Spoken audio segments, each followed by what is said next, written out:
Bonjour à tous, salut à toi et bienvenue dans la Maison Lumni. Je suis ravi de te retrouver pour presque une heure de colle, ton heure de colle préférée puisque c'est une heure collée devant la télé. Mais aujourd'hui, tout est comme à l'école, comme tous les jours, ou presque. Il manque juste la cantine, même si tu as déjà une grosse quiche devant toi.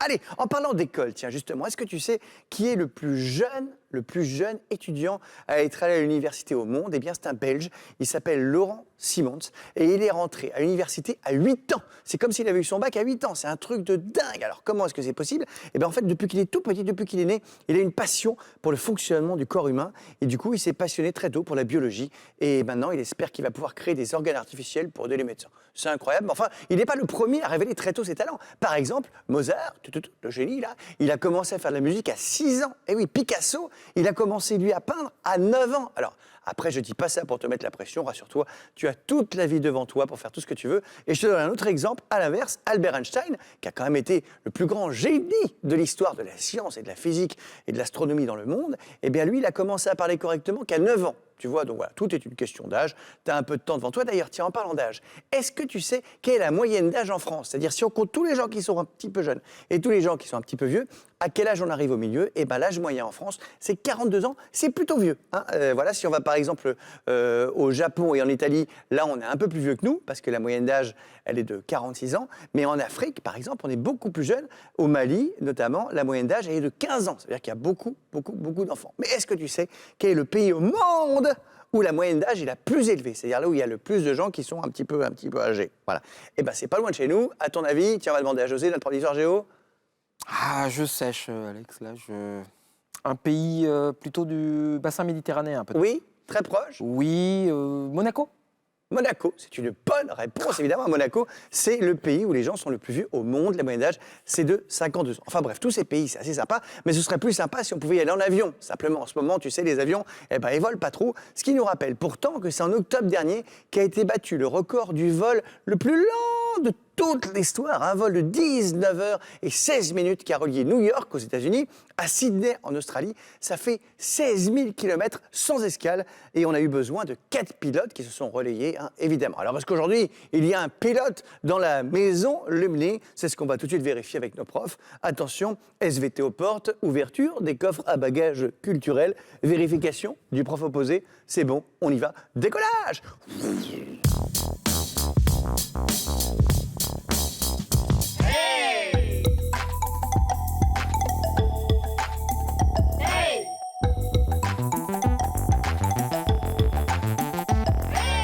En parlant de voyage, tu fais bien d'être avec nous aujourd'hui parce que je peux te dire qu'on va partir assez loin, notamment grâce au cours d'histoire de José, grâce à ton cours, un cours qui va valoir de l'or aujourd'hui. Exactement, on va parler de cette cité mystérieuse d'Amérique du Sud, Eldorado.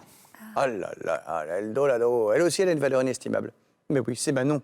Aujourd'hui, tu vas nous prouver qu'écolo, ça rime avec pesto. Pesto, bah oui, je me disais de quoi moi j'allais te parler de fans, mais en effet, avec les fans, on va faire du pesto. C'est quoi les fans? Parce Les que fans. je sais que tu as de nombreux fans.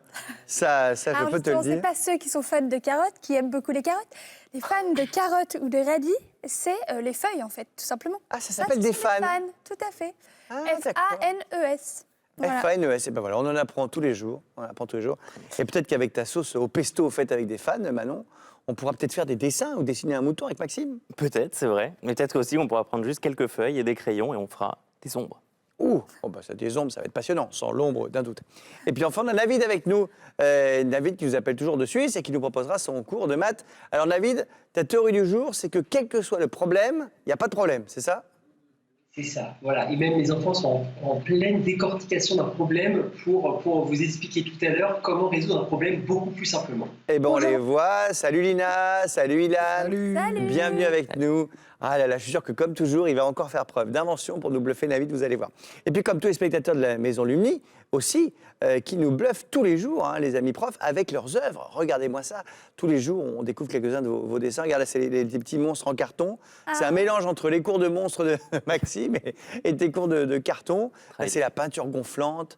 On en reçoit plein des images, évidemment. N'hésitez pas à nous envoyer tout ça sur les réseaux sociaux avec le hashtag Maison Lumni. Regarde le visage, Maxime, que tu avais appris à dessiner aussi. Il est super bien. Et puis on passe évidemment vos dessins aux vidéos. Il y en a tellement qu'on ne peut pas tout passer. Mais c'est aussi comme ça qu'on a repéré Chloé. Salut Chloé, bienvenue dans la Maison Lumni. Bonjour. Salut, Bonjour. Chloé. Ah, comment ça va? Ça se passe bien? L'école, le confinement, tout ça, t'as repris l'école, toi, ou pas encore? Non, pas encore. Je fais toujours les devoirs à la maison. Bon, et du coup, comme ça, tu regardes la Maison Lumni. Ça t'a plu, la Maison Lumni? T'as appris des choses? Ça a été utile? Oui, ça m'a appris des choses pour les devoirs et j'aime bien la maison de nuit. C'est quoi tes matières préférées à l'école? Les maths, la géométrie, l'art plastique et le basket. Ah bah c'est pas mal, ça fait pas mal de matières déjà, c'est chouette. Mais on m'a dit aussi que t'adorais la gymnastique. Oui, j'adore la gymnastique parce que je fais de la GRS et je fais du foot aussi. Ah, de la gymnastique, c'est de la GRS, hein, c'est de la gymnastique rythmique et sportive, arrêtez-moi si je me trompe. Et tu sais faire des figures en gymnastique aussi? Oui, je sais faire le pont, je sais faire des figures avec le ruban et c'est tout. Ouais, on m'a dit que tu savais faire le poirier aussi. Oui, je sais faire le poirier et la roue. Bon bah écoute, bah, tu montreras peut-être ça tout à l'heure. Et donc tu joues aussi au foot, ça c'est chouette. Hein. Ah oui. Mm. Et t'as plein de copines avec toi qui jouent au foot ou tu joues avec les garçons? Je joue que avec les filles. D'accord, bah, il y a beaucoup d'équipes féminines Ah qui oui. se montent en ce moment, c'est super.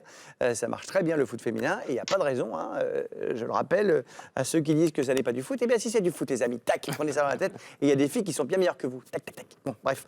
Et puis on m'a dit que tu allais bientôt chanter devant 700 personnes. Oui, c'est vrai. Mais à quelle occasion? C'est pour un festival. Ah, génial. Et tu peux nous chanter un petit truc là? Oui. Ah, alors On peut dire sans le chasse, parce que sans le sceau, des seigneurs et des princesses, il y en a plus beaucoup. Mais vivre sans tendresse, on ne le pourrait pas. Non, non, non, non, on ne le pourrait pas. on applaudit bien fort Chloé, merci beaucoup Chloé. Ouais, bravo. Génial, ça va être sympa quand tu vas chanter devant tous les gens, tu vas voir. Bon, au début, c'est un peu impressionnant, mais il faut s'amuser. Voilà. On va maintenant passer au cours d'histoire. On va parler du trésor qui a fait rêver. Mais alors, des milliers d'explorateurs. Certains ont traversé l'Amazonie ou l'Atlantique juste pour le toucher. Je veux bien sûr parler de José. Non, pardon. Excusez-moi. C'est évidemment José qui va nous en parler. Alors, je vais vous parler effectivement d'Eldorado. Alors, Eldorado, rien que le mot est magique. C'est un mot qui a fait rêver. C'est un mot qui fait référence à une cité cachée dans la jungle amazonienne et qu'on a cherchée en vain. Et pourquoi on l'a cherchée, cette cité? Mais parce qu'on disait que c'était une cité d'or, dont les bâtiments étaient en or, dont les rues étaient pavées d'or. Et ça, évidemment, ça a fait rêver des centaines d'explorateurs, de conquistadors. Mais non, on ne l'a jamais trouvé. Alors, d'abord, d'où vient cette histoire? D'où vient ce mythe? Pourquoi on se met comme ça à la recherche d'Eldorado? Ce qu'il faut savoir, c'est que Eldorado, ce serait en Amérique du Sud. Et quand les Espagnols ont découvert l'Amérique, des conquistadors, c'est-à-dire des soldats qui viennent en Amérique, eh bien, leur principale motivation, c'est quand même la recherche de la fortune. Pourquoi? Parce qu'en général, ils viennent de régions très pauvres d'Espagne. Et ce qu'ils veulent, c'est devenir riches, faire fortune. Et puis, ils sont nourris, c'est-à-dire qu'ils ont beaucoup lu dans leur enfance, dans leur adolescence, etc., les récits de Marco Polo. Et Marco Polo, bien sûr, c'est en Asie, mais il avait décrit des grandes villes d'or, des grandes richesses, et ça joue quand même dans leur tête. Et puis surtout, quand ils arrivent sur le continent américain, ils entendent parler d'une légende indienne. Et cette légende, elle dit quoi? Qu'il existe quelque part dans la jungle amazonienne une cité cachée, une cité très très riche, et le souverain, le roi de cette cité, est un roi qui, le jour de son couronnement, plonge dans un lac, et dans ce lac, tous ses sujets, tous les habitants ont jeté plein d'objets précieux, plein d'objets en or. Et quand il en ressort, son corps est couvert de poudre d'or, et il s'appelle Eldorado. Eldorado, ça veut dire le doré en espagnol, le doré, parce que lui-même est Tout doré. s'explique. Évidemment, cette histoire, elle fascine les conquistadors qui sont à la recherche de la fortune. Et donc, ils vont se lancer à la recherche de cette cité mystérieuse. Alors, il y en a plein, mais on peut en citer un, Francisco de Orellana, qui entre 1541 et 1542 va se lancer très sérieusement à la recherche d'Eldorado. Et pour ça, il va remonter tout le fleuve Amazone qui part de la cordillère des Andes jusqu'à l'océan Atlantique. C'est un des plus grands fleuves du monde. Et il va explorer et il va tomber sur des villages, des cités sur les berges du fleuve, dans la forêt amazonienne, donc là où on pensait que ce n'était pas possible à cause des conditions climatiques et de la forêt dense. Il va trouver sur sa route des tribus guerrières. Par exemple, une tribu fascinante, ce sont des femmes guerrières qui s'appellent les Amazones. Attends, mais comme dans Wonder Woman ? Et c'est elle. Parce que dans Wonder Woman, c'est les Amazones. Eh ben, c'est une femme guerrière. Mais attends, mais ça existait les Amazones du coup? Ça existait vraiment C'est un petit peu plus compliqué, Alex. En fait, elle donne le nom au fleuve quand même, c'est pas rien. Aujourd'hui, on pense que ce sont des guerriers, en fait, qui sont indiens, qui ont les cheveux très très longs. Et les Espagnols sont un petit peu surpris par ces guerriers aux cheveux très longs et vont dire « mais ce sont des femmes qui nous attaquent ». On n'est pas du tout sûr que ce soit vraiment une tribu de femmes qui vraiment ait existé. Toujours est-il qu'ils le pensent, d'accord? Et c'est le récit d'Orellana qui va nous parler de ça et qui donne son nom au fleuve. Et puis, surtout, Orellana, ce qu'il dit, c'est que oui, il a vu cette cité d'Eldorado, mais il avait perdu beaucoup d'hommes, il n'a pas pu vraiment explorer, aller, mais il a vu le lac, il a vu la cité. Et du coup, le récit d'Orellana, il renforce encore cette légende. Et à sa suite, d'autres vont chercher, on ne va pas trouver. Par exemple, il y a aussi un Français qui s'appelle Charles-Marie de la Condamine, qui va chercher cette cité, mais qui ne va pas la trouver. Ça va quand même durer jusqu'au 19e siècle. Jusqu'au 19e siècle, il y a des explorateurs qui, dans la forêt amazonienne, cherchent Eldorado, mais on ne l'a pas trouvé. Alors Eldorado, un mythe? Je vais vous dire quelque chose, bien plus qu'un mythe. Bien plus qu'un mythe parce qu'Eldorado, ce sont des romans, ce sont des livres, ce sont des films, c'est des bandes dessinées, c'est des jeux vidéo. Et puis, tout le monde l'a cherché. Par exemple, Voltaire en a parlé dans ses œuvres. Voltaire a parlé de l'Eldorado. Corto Maltese, un personnage de bande dessinée, la cherche, il ne la trouve pas. Et puis, votre enfance, Alex, elle a dû être bercée par un dessin animé qui s'appelait... Les mystérieuses cités d'or. Enfant du soleil, tu parcours la terre, le ciel, cherche ton chemin. C'est ta vie, c'est ton destin. Et le jour, Ah oui, c'était vachement bien ça. Eh oui.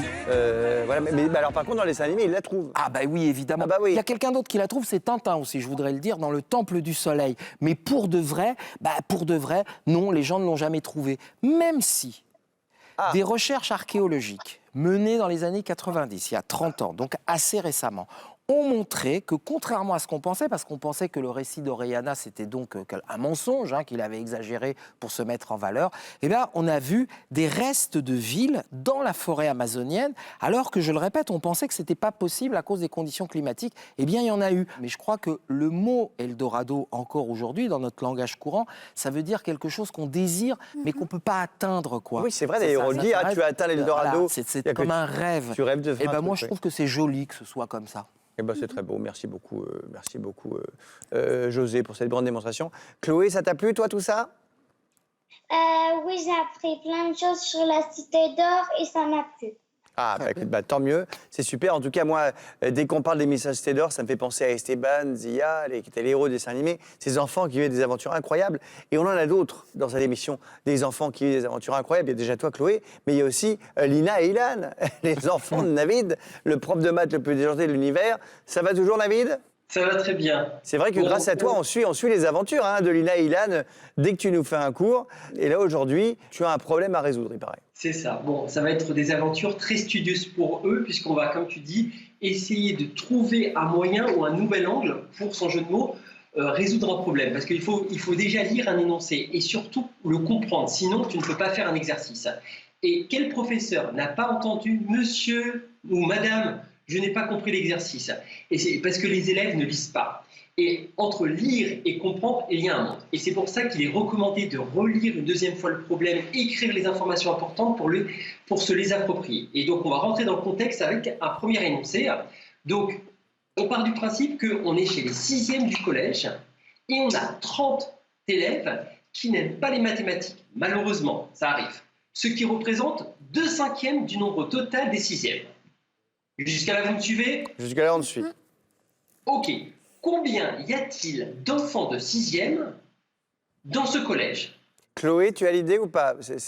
Non, j'ai pas d'idée. Alors, en fait, il faut bien regarder l'énoncé. Hein. Si 30 élèves représentent 2/5 du nombre total d'élèves de 6e, comment on fait, David?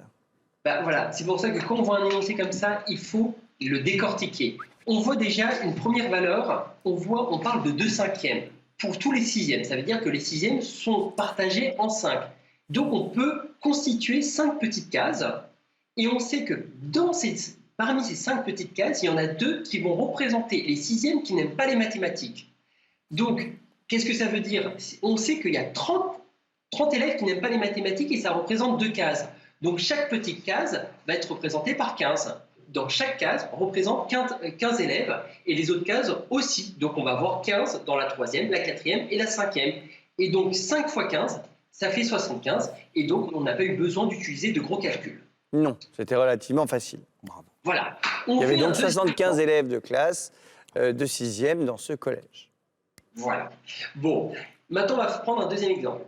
Imagine-toi, Alex, pour les professeurs, tu as préparé une grande cuve de 5 litres de grenadine et tu D'accord. verses la même quantité dans 5 bouteilles. Tu verses la même quantité dans 5 bouteilles et à la fin, dans ta cuve, il te reste 0,25 litres. Et donc D'accord. la question se pose, quelle est la quantité de grenadine que contient chaque bouteille? Bah, Et c'est ben là, facile. ce qu'il faut faire, et le diagramme est parfait là, on a 5 litres et de ces 5 litres, on a enlevé 0,25. Donc le premier calcul à faire pour voir la quantité que tu as versée dans sa totalité, c'est de faire 5 moins 0,25. Ce qui nous amène à 4,75. Et ça fait 4,75. Et on sait que c'est la quantité que tu as versée dans les 5 bouteilles. Donc on n'a plus qu'à faire 4,75 divisé par 5. Et ça fait Et là- 95 centilitres. Mais Et oui, puisqu'on fait la fameuse astuce, on multiplie par 2 qui donne 9,5 et on divise par 10 qui donne 0,95. C'est-à-dire que dans chaque bouteille est remplie à 0,95 litres. alors après, on aurait aussi pu faire autrement. C'est pour ça que c'est bien de réfléchir toujours, parce qu'on est d'accord que tu as versé 5 litres dans 5 bouteilles différentes. Si la bouteille avait fait 1 litre, eh ben, ça aurait rempli pile les 5 bouteilles. C'est ça. Mais alors là, il te restait 0,25 litres à la fin.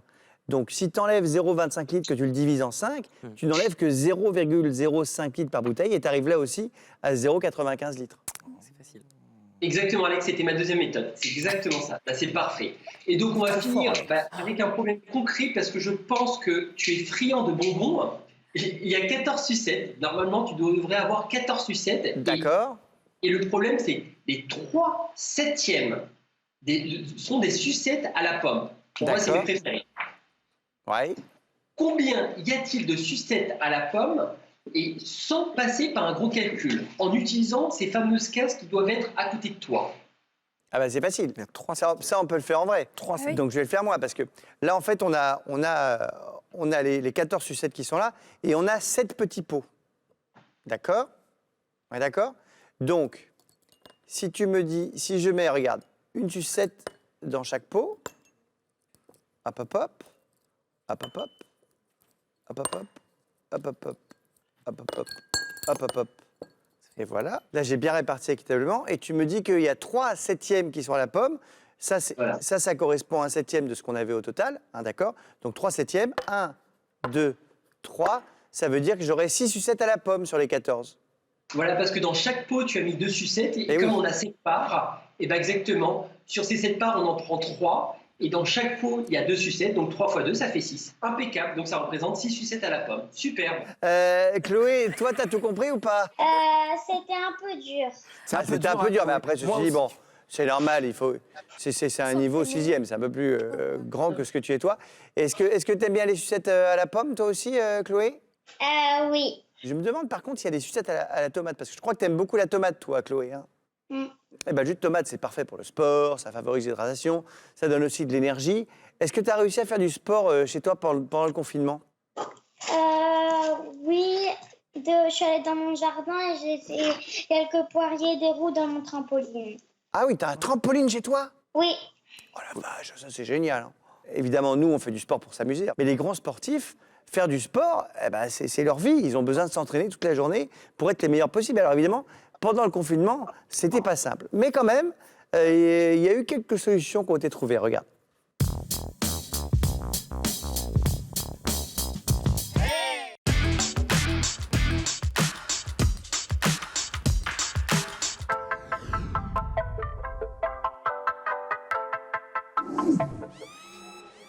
Avec le coronavirus, les grandes compétitions sportives sont repoussées ou bien annulées. Et comme les rassemblements sont interdits, les entraînements collectifs n'ont plus lieu.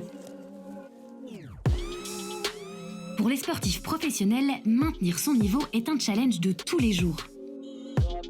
Certains mettent à contribution leur famille pour continuer à s'entretenir. D'autres débordent d'imagination et inventent des exercices improbables et sur mesure.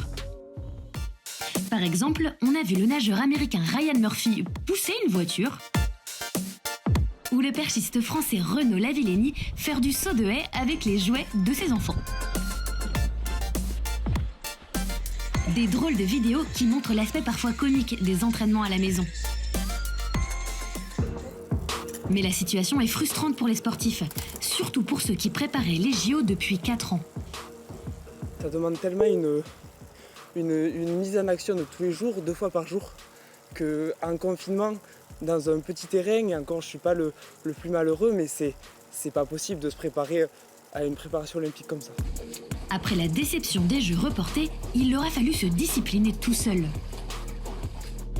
Pour l'instant, j'essaye de m'entraîner au mieux que je peux, mais c'est pas toujours évident de s'entraîner tout seul, sans entraîneur, et surtout dans une piscine de 7 mètres sur 3. Avec un élastique, on fait du surplace, donc c'est pas facile. Je vous avoue que j'ai du mal. En fait, j'en vois pas le bout, quoi. Les 3 premières semaines, c'était facile. Je faisais même 2 heures de sport par jour.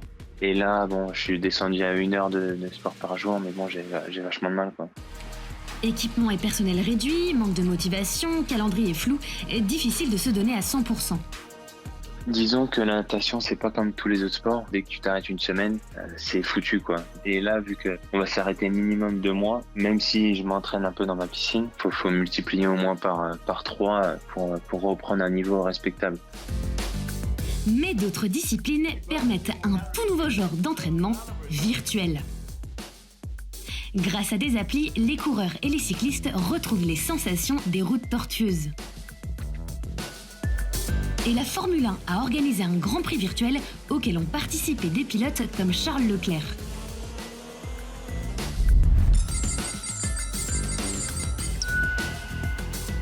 Pour la star de Ferrari, la victoire avait visiblement un goût particulier.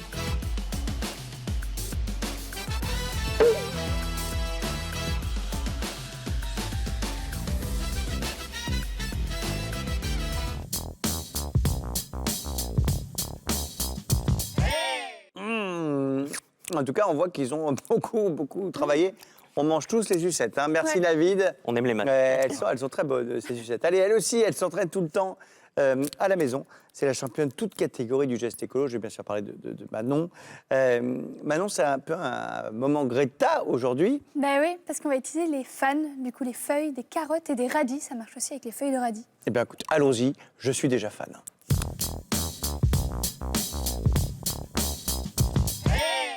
Il faudrait vite que j'arrête de manger cette sucette parce que sinon ça va m'embêter pendant toute l'émission. Mais elle est très bonne. Alors, comme toujours, là, et encore plus que jamais, là, une expérience à faire évidemment avec des adultes. Hein, Tout à fait. parce qu'entre le mixeur, Et le couteau. hein, Voilà. évidemment, bon, Tout on à fait fait. ça tranquillement avec des grands. Du coup, pour faire ton pesto de fan de carottes... Alors c'est déjà, encore- le pesto, c'est quoi le pesto? Le pesto, à la base, en fait, c'est normalement du basilic qu'on mixe avec des pignons de pain, du parmesan et de l'huile d'olive. Et ça en fait une sauce qu'on mange soit sur du pain, soit dans des pâtes. Le plus souvent, c'est dans des pâtes, d'ailleurs. D'accord. Et donc là, je vais te montrer comment encore réduire tes déchets organiques, encore une fois, pour diminuer ta poubelle. Et en fait, au lieu de jeter tes fans, tu vas pouvoir en faire du pesto. Alors, tu vois, c'est super simple.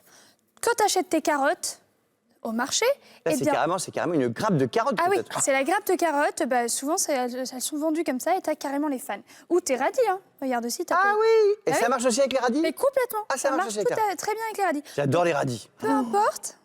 Peu importe, tu prends tes fans, tu les laves bien surtout. Parce que sinon, s'il y a encore un peu de la terre, etc., on n'a pas envie d'en manger. Mais oui, mais attends, mais il faut pas se le laver tout ça? Bah, nous, on les a lavés avant l'émission, du coup. Ah d'accord, Tu c'est vois, lavé quand même. pour qu'elles soient propres, Parce comme que là, ça, on là, pourra dit garder comme le ça, je pesto. te jure que j'ai pas du tout envie de manger ça. Hein. Oui, moi non plus. Genre, Ah. ça fait un peu lapin qui grignote son herbe, je suis pas très fan. Mais tu vas voir qu'en faisant ton pesto, donc là, je viens couper. Oui, alors, donc là, c'est à Donc faire ça, avec c'est un un adulte, adulte. évidemment. C'est un adulte qui Je coupe, mets hein, les bien sûr. carottes de côté et je pourrais m'en faire une soupe à la carotte ou quelque chose comme ça, ou des carottes râpées. Et là, je vais prendre en fait mes fans progressivement et je vais venir les mettre dans le mixeur. Ce que j'ai déjà fait ici avant l'émission. Hop, si j'arrive à D'accord, l'ouvrir. donc là, J'ai mis des fans. Donc là, tu peux mettre à peu près, selon la quantité que tu veux, tu peux mettre plus ou moins de fans. Donc moi, en général, je mets, en tout cas pour les radis, je mets tout le bouquet et je vais venir mettre en plus dedans 40 grammes d'amandes. Voilà. Tu peux aussi utiliser de la poudre d'amande. Hein. C'est pas obligé qu'elle soit entière. Si tu as de la poudre d'amande chez toi, ça fonctionne très bien aussi. Tu en mets à peu près 40 grammes et après, tu vas venir mettre du parmesan. Alors, parmesan, pareil, soit des morceaux de parmesan, soit du parmesan râpé, déjà quoi. râpé. d'accord. Donc là, moi, je vais mettre mes petits morceaux. Tu mets une trentaine de grammes. Ça, c'est selon ton goût également. Les dosages, c'est un peu selon tes goûts. Voilà. Donc, Et la gousse? et la gousse d'ail, évidemment. Rajoutez une gousse d'ail. Est-ce que j'arrive à la défaire? Quand elles sont neuves, au début, c'est un peu dur. Et voilà. Alors, celle-là, elle est un peu grosse. Donc, moi, je te conseille de mettre plutôt la moitié. Donc là, je vais juste couper. Hop, pour enlever le contour de l'ail. Bah déjà, de toute façon, je vais mettre la comme tu moitié. l'épluchais un petit peu, quoi. Exactement. Bah, on enlève, en fait, comme l'oignon, on enlève la petite... Sauf que ça fait pas pleurer. La petite pellicule qu'il y a au-dessus. Exactement, ça fait pas Voilà. pleurer, mais par contre, ça sent très fort. Et du coup, après, tu as les mains qui gardent un peu l'odeur. Donc moi, je mets une demi-gousse d'ail directement dans mon mixeur. Là, je ferme. Alors non, je vais venir ajouter d'abord 4 cuillères à soupe d'huile d'olive. Ça, c'est une cuillère à café ou une cuillère à soupe? Là, c'est cuillère à café. Mais tu le feras avec une cuillère à soupe, tu en mets 4. Là, moi, je l'ai fait en version réduite pour te montrer. Donc du coup, je vais juste mettre 4 petites cuillères. J'en ai mis combien là? T'as 3 déjà, là. Oui, Voilà. là, c'est la 4e. C'était pour voir si tu suivais. Je suis, attends, je suis très attentif. Et après, Et je c'est tout. referme l'huile d'olive. Donc, Et alors, attends, on résume, parce qu'il y a quand même beaucoup Ouais. de trucs. Il y a les fans, c'est-à-dire soit les feuilles de la carotte, soit les feuilles du radis. Exactement. D'accord. Ensuite, il y a la poudre d'amande, Ouais, la poudre d'amande, Ou les tu mets amandes. 40 grammes. 40 grammes. Après. Ensuite, 30 grammes de parmesan sous la forme que tu veux. Voilà, exactement. Un petit peu d'ail. Voilà, une demi-gousse d'ail, de Et- l'huile d'olive. Et après, Oh la vache! tu mixes le tout. Et en fait, après, tu vois, moi, je l'ai fait avec mes fans de radis hier soir. Tu te retrouves avec ceci. Ah, et ça donne ça. Et donc, alors, du est-ce coup- que tu crois que ça marche sur une sucette, la sucette au Bah, tu pesto? peux tester. Je suis sûre que l'ail et le caramel, ils vont très bien ensemble. Oui, bah, c'est une sucette caramel, moi, que j'ai eue. C'est Oui. pas une sucette à la fraise. Donc, Ou à la du coup, pomme. voilà, tu obtiens Et ce ça, genre ça de fait choses. ça. Je vais te dire, le problème, alors je vais goûter. Mais déjà, je n'aime pas le pesto normal. hein. Alors, je goûte. Alors, vas-y, je te laisse goûter. D'habitude, j'aime pas le pesto. hein. Vous aimez le pesto, vous, les amis? J'adore le. Oui. Ah, bah, Maxime Sachant adore. que là, je me suis fait une version allégée. Moi, j'ai pas mis de parmesan chez moi. Ah oui. J'ai fait que huile d'olive, amande. Mm. Et du coup, ça se mange très bien sur une petite tartinade. Ça fait quand même assez herbe. Le Je pesto dois est à dire- base d'herbe, hein. Oui, mais ça fait moins basilic. Ça fait plus C'est truc normal, bizarre c'est pas de du carotte. basilic. Oui, ça fait plus truc bizarre de carotte qu'un goût un peu, tu vois. C'est un peu comme manger sa C'est un pelouse, peu tu plus vois. végétal. Bah, alors, Oui. ça dépend. Ça dépend. C'est- Mais Je vous conseille, hein. Je vous- parce qu'il n'y a pas le C'est pas mal. parmesan. Bah, écoute, franchement, voilà. En tout cas, à mon avis, rajoutez le parmesan chez vous. Hein, voilà, je pense que c'est peut-être ça qui manque. C'est peut-être le petit truc qui manque. Le petit parmesan, oui. Mais c'était Voilà. ma version light. Voilà, mais en tout cas, non, mais c'est pas mauvais quand même. Hein. Eh ben, merci beaucoup, Manon. Avec plaisir. Merci beaucoup, Manon. Et alors maintenant, en parlant de femmes, moi, je suis méga fan de notre invité du jour. Alors toi, tu fais de la magie écologique, évidemment, en transformant eh ben, les fans en sauce absolument onctueuse, hein, oulala, délicieuse. C'est un peu magique, mais lui, il fait de la magie tout court. Et lui aussi, il envoie pas mal la sauce. Il fait partie sans conteste possible, un des plus grands magiciens français aujourd'hui. Cher professeur, chère Chloé, je te demande de faire un triomphe à l'ami Gus. Salut mon Gus, comment ça va? Bonjour. Bonjour. Enchanté. Ah, ce qui est bien, c'est qu'avec Gus, il n'a pas de problème de coiffeur comme tout le monde a eu pendant le confinement, parce qu'il est toujours coiffé comme ça. hein. Ne croyez pas que c'est un problème du confinement. Et, bah là, je suis plutôt très bien coiffé, mais il y a une semaine, j'avais une espèce de petite queue de cheval, tu sais, juste accrochable, mais je m'en suis pas sorti. Bon, bah, c'est pas mal. Alors, bon, on te connaît évidemment à la télé, sur scène. Comment s'est passé le confinement pour toi déjà? Ça allait? Le confinement s'est bien passé. En fait, ce qui était cool, c'est que pendant le confinement, on savait pas ce qui allait se passer après. Donc, moi, j'ai passé le confinement à travailler des nouveaux numéros, réfléchir à un autre spectacle, à penser à plein de choses, jusqu'à ce qu'on nous dise que finalement, on fait plus de spectacle pendant plusieurs mois. Donc, c'était bien de pas savoir ce qui allait se passer après. Bon, après, évidemment, la tournée s'est arrêtée, mais ça va reprendre. D'ailleurs, je crois que tu joueras l'année prochaine dans un lieu mythique à Paris qui s'appelle les Folies Bergères, une magnifique salle. C'est prévu les 13 et 14 février 2021. Je pense à ta copine qui va être contente si tu en as une. Tu préfères passer la Saint-Valentin avec ton public plutôt qu'avec elle. C'est sympa. Non, mais oui, surtout qu'il y a peut-être moyen de gérer les deux, parce qu'une journée, ça dure 24 heures, ça peut bien se passer. Et alors, ce sera un nouveau spectacle ou c'est celui que moi j'ai déjà vu, trafiqué, changé? Un peu modifié, un peu upgradé, on pourrait dire, pour faire cool. Il y aura un nouveau numéro inédit que j'ai encore jamais fait. Je sais toujours pas s'il va marcher, mais j'ai hâte de le présenter. Et et pas mal d'ajustements sur certains numéros. Donc ça sera le même spectacle, mais avec pas mal de modifs. D'accord, bon, ce sera donc comme toujours un mélange d'humour, de référence à Hugh Grant, ton frère jumeau, que seuls les vieux connaissent, et pas Chloé qui est avec nous, et bien sûr de plein de styles de magie différentes. Tu as toujours su que tu voulais devenir magicien ou pas? Non, pas du tout. Moi, j'ai fait une école de commerce pour commencer, donc ça n'a rien à voir. Et quand je suis parti étudier à Hong Kong là, pendant 1 an, j'ai un copain qui m'avait donné une vidéo avec des tours de cartes expliqués. Et j'ai commencé comme ça, donc complètement par hasard. Donc, non, au début, je sais pas, j'ai travaillé dans une entreprise, peut-être vendre des shampoings, je sais pas. Et puis surtout, c'est venu sur le tard, hein, donc, parce que normalement, ça demande normalement des années de travail, donc tu as dû bosser comme un damné. Hein. Ouais, j'ai pas eu beaucoup de vie pendant quelques années, ouais, c'est vrai.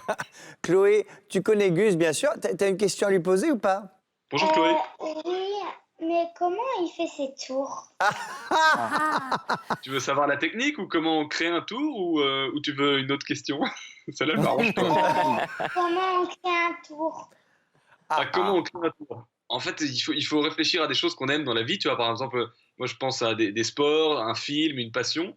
Et puis, j'essaye de mixer un univers que j'aime bien, que tout le monde connaît, avec un univers de magie. Et voilà. Et puis après, il faut la réaliser. Et là, évidemment, on ne peut pas dévoiler le truc. Mais en général, on est d'accord, c'est des mois et parfois des années pour un seul tour, hein, Gus? Alors ouais, c'est parfois des mois, des années. Puis parfois, c'est quelques secondes. Comme par exemple ça. Je pourrais vous l'expliquer assez facilement, si vous voulez. Ah bah, il est pas mal, celui-là, Chloé. Tu sais faire, toi, ou pas? Ouais. Oh, ouais, c'est pas mal, bravo Chloé. Bravo. Elle est forte. Génial. Bon, tu nous fais un vrai tour pour finir, comme ça on a un vrai truc. Un vrai numéro, ok, ça roule. Alors en fait, j'aimerais le faire avec vous deux, avec Chloé et Alex. D'accord. J'ai un jeu de cartes que j'ai préparé ici, Chloé. Tu vois, j'ai mis une petite croix dessus pour pas le confondre. Il est prêt pour aujourd'hui. Et j'aimerais que tu penses, toi, un signe de carte. Pique, cœur, carreau ou trèfle. Ce que tu veux, tu y penses dans ta tête. Et toi, Alex, tu vas choisir la valeur, tu vois, de l'as au roi, ce qui te fait le plus plaisir. D'accord, ok, pourquoi pas. 10, moi, j'adore le 7, Alex, mais tu fais ce que tu veux. Et j'ai besoin de quelqu'un qui compte jusqu'à 3. Quelqu'un peut... Ça reste jouable. On va demander à notre prof d'histoire, qu'on a vu des vertes et des pas mûres, de compter jusqu'à 3, José. Très bien. Monsieur le prof d'histoire, vous allez nous la faire de manière totalement dramatique. Et quand vous arriverez à 3, Alex et Chloé vont dire la valeur, la chose à laquelle ils pensent. Alors, je compte, hein. Ouais, vas-y bien. Attention. Roulement de tambour. 1, 2, 3. Le 3. Le 3 de cœur? Ouais. Ah, j'en étais sûr, Chloé. C'est dingue, hein. Moi, j'étais sûr que vous allez dire 3 de cœur. Si, je te jure. En fait, ben oui, et dans ce jeu de cartes, en fait, toutes les cartes sont marquées. Tu vas voir, en fait, j'étais sûr que vous ne diriez pas le roi de pique. Personne ne dit jamais le roi de pique. Et tu vas voir qu'elles sont toutes barrées, sauf une ici qui est à l'envers. Tu vois, celle-là, elle est barrée, celle-là, elle est barrée. Elles sont toutes barrées ici. Et la seule carte qui n'est pas barrée et qui est retournée, c'est... Oh, alors là, José est énervé, Maxime est scotché. Ça t'a plu, Chloé? Oui. Bah, et donc, c'est simple, efficace, rapide. Bravo, Gus, évidemment. Merci à toi de venir faire un petit coucou, c'est très, très sympa. Un petit message pour les jeunes magiciens qui nous regardent et qui ont envie de devenir comme toi, des grands magiciens un jour? Grand magicien, merci. Merci, Alex. Oui, un petit message. Vous voyez tout ce que vous avez travaillé pendant le confinement. Vous avez passé, 10-12 heures par jour avec votre jeu de cartes. Bah, faites pareil après le confinement et en fait, il y a que ça de vrai. Moi, j'ai un jeu de cartes sur mon bureau, un jeu de cartes dans ma chambre. Ouais, ça craint, c'est un peu bizarre. Quand les pas de quiz, il faut vraiment, il faut pratiquer tout le temps, mais quand on est passionné, on n'a pas l'impression de travailler. Donc, continuez bien à travailler, les gars. Merci beaucoup, Gus, d'être venu nous faire un coucou. Ta tournée reprendra bientôt et on te retrouvera donc à Paris, aux Folies Bergères, les 13 et 14 février prochains. Merci mille fois d'être venu. Salut, Gus. Salut Gus. Salut. Salut. Ah, c'est quand même un sacré Gus, celui-là. Il porte bien son nom. Ça t'a plu, Chloé, le tour de magie? Oui. T'as vu, là, comme il va vite quand il fait ses tours? Avec sa houppette, on pourrait presque l'appeler le Lucky Luke de la magie, un peu. Oui. Tu connais Lucky Luke? Non. Tu connais pas Lucky Luke? Alors, en fait, Lucky Luke, c'est un cow-boy. C'est un célèbre cow-boy de bande dessinée qui tire plus vite que son ombre. Et nous, on a Maxime, le prof qui, lui, dessine plus vite que son ombre. D'ailleurs, on va en parler aujourd'hui, je crois. Et oui, tout à fait. Je vais vous apprendre à dessiner des ombres. Ah bah voilà, c'est parti. À vos crayons.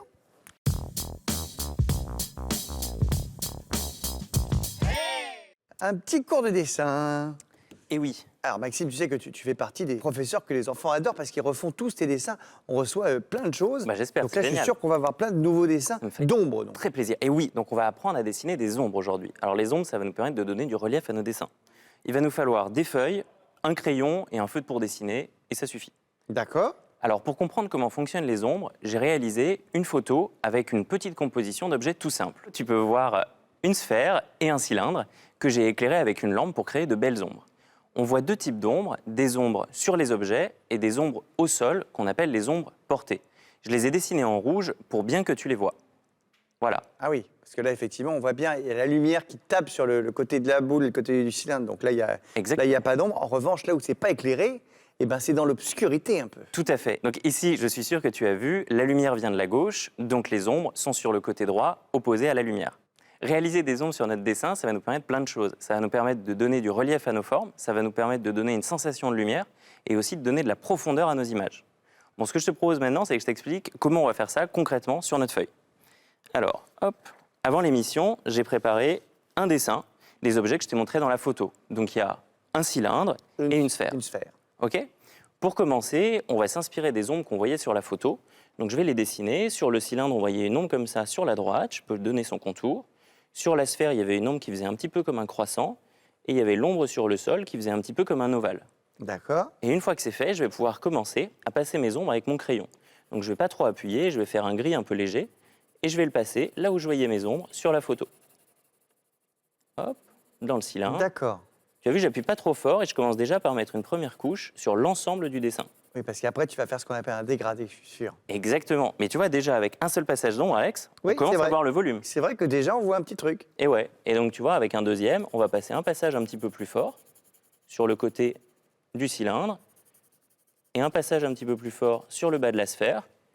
Et on va sentir de plus en plus le volume sur nos objets. Et Donc, à la parce maison. en fait, tu noircis là où il y a moins de lumière. C'est-à-dire que plus on s'éloigne de la lumière, plus tu vas rendre ça sombre. Hein, c'est ça. Exactement, c'est ça. Et donc, à la maison, tu peux t'amuser à faire bien plus de nuances que moi j'en ai fait. J'en ai fait que 2 pour te montrer. Mais déjà, à la caméra, tu dois voir que ça fonctionne plutôt pas mal. Ah bah oui, c'est tout de suite, c'est saisissant, j'ai envie de te dire. Merci Alex, ça me fait très plaisir. Eh oui. Et du coup, je t'ai montré ça avec des objets tout simples parce que tu vas voir que ces formes simples, on les retrouve en fait dans plein d'autres formes. Par exemple, j'ai réalisé un personnage ici que je te montre. Et en fait, ce personnage, il est constitué des mêmes formes que celles qu'on a appris à dessiner tout à l'heure. Sa tête, c'est une sphère. Son bras, c'est un peu comme un cylindre. Et son corps et ses jambes aussi. Ah d'accord. Tu les vois, ces formes simples Alex Là, je vois le cylindre, là, il y a un autre cylindre, là, il y a un cylindre. Là, le bras, c'est un cylindre, et là, la tête, c'est un petit peu la sphère qu'on a ici. Exactement. Et donc là, on va lui mettre de la lumière qui vient de par là, je suis sûr. Exactement. Eh Là, oui. ici, je vais décider que ma lumière, elle vient de droite. Donc, ce que je vais faire, c'est que je vais foncer le côté gauche. Alors, exactement comme sur mon dessin tout à l'heure, je vais foncer ici le côté de son visage, le côté de son torse et le côté de sa jambe. Hop. Et sur son pied. Et pareil ici. Et tu vois déjà, comme tout à l'heure, avec un seul passage d'ombre, on commence déjà à donner du relief. C'est dingue, hein? Ça marche, hein? Et si on veut, on peut en mettre un deuxième, encore plus fort, comme sur notre composition d'objets. Et tu peux même en mettre des encore plus fortes si tu as envie. Plus tu vas mettre d'ombre, plus on va sentir du volume et de la lumière. Et voilà. Et franchement, c'est tout bête, hein? Ouais. Chloé, t'y arrives ou pas? Oui, j'ai fait ça. C'est un petit cœur? Oui, c'est un cœur. Et là, j'ai essayé de faire le cylindre. Eh oui, parce qu'alors, on peut te donner l'exemple d'ailleurs. Maxime va le faire. Parce que si on fait un cœur, Et oui. un cœur, c'est un peu comme deux sphères. Exactement. Donc, il va te montrer comment on fait avec un cœur, parce que Tiens, tu vas voir regarde, Chloé, comme je te le montre. Je te c'est dessine rigolo. un cœur, Voilà. hop, Et on va décider, pareil, d'où vient notre lumière. Alors moi, je vais faire une lumière, par exemple, qui vient de droite. Et exactement comme nos formes de tout à l'heure, tu vois, je vais pouvoir foncer ici, sur le côté de mon cœur, et peut-être un petit peu ici. Ah oui. Et après, je vais pouvoir en mettre encore d'autres pour petit à petit lui donner du relief. Et si tu veux donner encore plus de relief à tes dessins, Chloé, ce que tu peux faire, c'est même mettre l'ombre portée sur le sol, comme celle sur la photo tout à l'heure. Hop, et comme ça, on sent bien la lumière qui vient de droite. Eh, c'est pas beau, ça. Je sais pas si c'est le plus comme beau cœur ça. du monde, mais On improvise. Bah, attends, mais si, il est pas mal. il est pas mal. Il est pas mal. Je suis pas très fort en cœur. Et là, C'est tu le- peux remettre un petit peu de truc ici, du coup. Tu peux foncer un peu ici aussi. Ah, mais c'est bien. Tu vois? Alex, ça devient un artiste complet. Attends, mais moi, j'adore le dessin. Je suis nul, mais j'adore. C'est top. T'as vu, Chloé? Oui, Ça t'a plu, le cours? oui. Ah bah, ouais, bah nous aussi, hein, tous les jours, à chaque fois, on accueille évidemment tous les conseils et tous les cours de nos profs avec bonheur. Tiens, bah d'ailleurs, quand je dis accueil, on accueille les cours de nos profs avec bonheur. Est-ce que tu sais comment on écrit le mot accueil, Chloé? Non, je sais pas trop. Heureusement ici, nous on a un pro de l'orthographe, c'est Camini, et il va t'expliquer en catimini quelques astuces, notamment sur le mot accueil.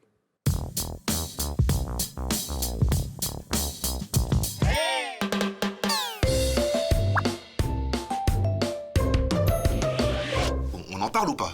On assume. On est entre nous. On a tous connu ce moment de doute à l'écriture du mot accueil. Si, tous. Tout le monde a galéré sur le mot accueil. Hein, ça fait partie de la mémoire collective des Français. Au même titre que la défaite de Waterloo ou la défaite de l'équipe de France en 2006 quand Zidane. Eh ben, il y a le mot accueil. En même temps, c'est quand même un peu tiré par les cheveux. Hein. On écrit feuille, écureuil, mais on écrit accueil ou encore cercueil. Alors que c'est clairement le même son. C'est le même. Mais alors, quand doit-on utiliser EUI et quand doit-on utiliser UEI? La réponse, phonétique. Si on garde le E à côté d'un C, on obtient le son SE, comme dans cerise par exemple. Faites attention parce qu'à cause d'une lettre, un pauvre vampire peut se retrouver à dormir dans un cercueil. Et ça n'existe pas. Hein, dans un cerceau, à la rigueur, mais un cerceau, ça protège moins de la lumière. Pensez aux vampires. Le plus souvent, on utilise EUI comme dans feuille, fauteuil, deuil, et c'est seulement après un C ou un G qu'on fait l'inversion des lettres, comme dans orgueil, écueil, aspirine. Vous avez vu le piège? Bravo, vous êtes malin. Il existe une petite astuce pour essayer de se souvenir de cette leçon. J'essaie de ne pas faire une erreur impardonnable. J'essaie de ne pas faire une erreur impardonnable. Vous l'avez? Yeah! Ils l'ont. Ils sont trop forts.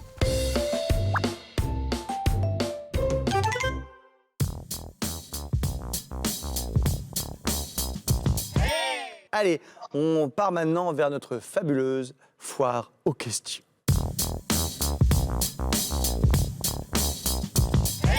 Ah, c'est le moment un peu que je préfère dans cette émission. Ah ben oui, c'est lui où chez toi, tu tentes de piéger nos profs avec tes questions pas toujours simples. David, t'es toujours là? Je suis toujours là. Eh bien, regarde, je crois que la première question est pour toi. Très bien. Bonjour, je m'appelle Mila, j'ai 8 ans, je suis en CE2 et j'habite à Marseille. J'ai une question mathématique à vous poser. Qu'est-ce qu'un axe de symétrie? Je le sais, mais je m'en rappelle plus. Je ne me rappelle plus. Bah déjà, on avait fait une petite émission là-dessus. On peut retrouver les cours d'ailleurs sur lumni.fr hein, si on veut. Mais tu peux nous réexpliquer très vite, David? Rapidement, un axe de symétrie, c'est quoi? C'est la correspondance exacte entre deux formes lorsqu'ils sont de part et d'autre d'une droite qu'on appelle axe. On peut reprendre le fameux logo de la maison Lumni, où on voit que si on plie la maison à l'endroit de l'axe, on peut superposer exactement les deux moitiés de la maison. Donc on dit que cet axe est un axe de symétrie. Eh bien voilà, bah, c'était parfait, c'est très clair. Merci beaucoup, David. J'espère que Mila a bien compris. Et maintenant, je vais vous poser évidemment la question la plus dure. Mais oui, le morceau anthologie. Qui va avoir la question qui empêche de dormir? C'est-à-dire que tant qu'on n'aura pas la réponse, eh ben, on ne pourra pas dormir. Et José, c'est pour toi. Qu'est-ce qui s'est réellement passé avec l'histoire de Laika, la première chienne dans l'espace? Merci la maison Lumni et à bientôt. Eh ben, merci à toi et puis bonjour au toutou qui était magnifique. Et justement, on parle de chiens, On parle de chienne, en l'occurrence de Laïka. Alors, qu'est-ce qui s'est passé avec Laïka? Alors d'abord, Laïka, c'est une chienne, effectivement, une chienne, on est en Russie, et c'est le premier être vivant qui a été dans l'espace. C'est dingue, ça. En 1957. Évidemment, c'est une époque où personne n'a été dans l'espace, encore moins sur la Lune, hein, on est bien d'accord. Oui, c'est venu beaucoup plus tard. Le contexte, c'est qu'à l'époque, il y a la guerre froide, c'est-à-dire une compétition entre les États-Unis et l'URSS. Aujourd'hui, on dirait la Russie, et il s'agit de savoir qui est le meilleur, y compris dans le domaine de la conquête de l'espace. Et donc, les Russes vont envoyer cette chienne, Laïka, dans l'espace à bord d'un vaisseau qui s'appelle Sputnik 2, et qui va emmener la chienne, et elle va être dans l'espace. Elle va mourir malheureusement au bout de 4 à 5 heures à cause du manque d'oxygène et du stress dû au décollage. Alors, Alex, vous dites la pauvre, et vous avez raison, parce qu'à l'époque, la SPA, Brigitte Bardot, l'actrice française, eh bien, s'était émue du fait qu'on utilise des animaux pour une compétition qui n'intéresse finalement que les humains et qui font souffrir les animaux, finalement. Et ça avait été l'occasion d'un vrai débat sur le plan international sur l'expérimentation en utilisant des animaux. Est-ce que c'était vraiment bien de faire ça? Bon, on connaît à peu près la réponse. Toujours est-il que Laïka, eh bien, on lui doit énormément, parce que c'est pour ça qu'il y a des monuments érigés à la mémoire de Laïka, parce que c'est grâce à cette première expérience de Laïka que finalement le premier homme a pu ensuite aller dans l'espace. C'est Youri Gagarin, et c'est en 1961. Et ben voilà. Ça, c'est grâce à Laïka. Eh ben merci José, on a revu tout ça, c'est super. Et maintenant, il est temps de retrouver notre prof de sport, Karim. On va pouvoir dormir grâce à toi, José. Karim, d'ailleurs, Chloé, j'ai dit tout à l'heure, toi, tu fais pas mal de sport. Tu veux pas nous faire une petite démonstration? Si, le ruban. Le ruban. Alors, fais-nous le ruban. Ah, on va le faire. On va voir. Attention. Ah, oui, dis donc. Alors, évidemment, je peux vous le dire, je peux te le dire, toi qui nous regardes, quand tu vois Chloé le faire, ça a l'air très facile. Je te mets au défi d'essayer de faire ça toi avec ton ruban. Tu vois, moi j'ai essayé. Le ruban, il fait plouf, c'est moche, ça demande beaucoup de travail. Merci Chloé, c'est très chouette. Et tu vas voir, on va continuer le sport maintenant, puisqu'on retrouve celui qui a décidé, mieux vaut tard que jamais, nous transformer en champion olympique pour Paris 2024, en nous en faire des épreuves olympiques tous les jours. Salut Karim. Salut Alex. Alors aujourd'hui, tu vas nous apprendre un sport olympique qui se pratique avec des boules de papier, une corbeille. Ça sent pas totalement l'épreuve reine, quand même. Il s'agit de basket, Alex. C'est une épreuve très importante des Jeux Olympiques. Ah oui, d'accord, c'est le basket. Alors, le but du jeu, c'est de prendre une balle, de faire deux mouvements. On s'abaisse 2 fois, 1, 2, et on essaye de lancer le papier dans la corbeille. Attends, mais... Oui. Attends, Karim, moi j'ai une boule en papier. Si je fais ça, ça rebondit pas. Mais ça n'a pas à rebondir. Vous ne tapez pas tu ne tapes pas le sol. Ah, j'achète pas pour de vrai, je fais juste le mouvement. Tu gardes dans les mains, ça fait 1, 2, et tu lances. Ah d'accord, ok. Alors, 1, 2, hop. Et tu lances, voilà. 1, 2, hop. Et tu lances, voilà. Et ça fait travailler quoi?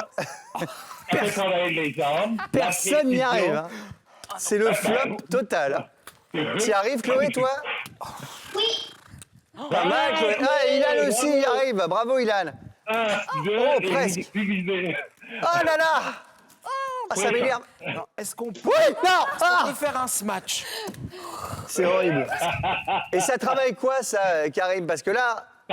Ça permet de muscler les jambes, évidemment, parce qu'on s'abaisse. Et la coordination, c'est très important. Bravo, Chloé, c'est très important, la coordination. Mais, attends, personne n'y est arrivé, quand même. Il n'y en a pas un qui est arrivé, quand même. Eh ben, je sais pas. Oh, oui, Maxime. Bravo, Maxime. 1, 2, hop. Allez, merci beaucoup, Karim, pour ce super soir. Je continue. Merci à toi. C'est une petite initiation à la NBA. C'est pas encore du grand spectacle, on a besoin de travailler un peu. Merci évidemment à tous les profs, bravo les amis qui nous ont inscrits aujourd'hui. Merci à toi, Chloé, d'avoir été avec nous. Et puis on se retrouve dès demain dans la Maison Lumni. On dansera sur du hip-hop, on fabriquera des perles de collier, on regardera des illusions optiques. Et il y aura aussi vraiment de l'école au milieu de tout ça. À demain. Gros bisous à tous. On se retrouve même chaîne, même heure, même bonheur. C'était toute l'équipe et Alex. Bye. Attends.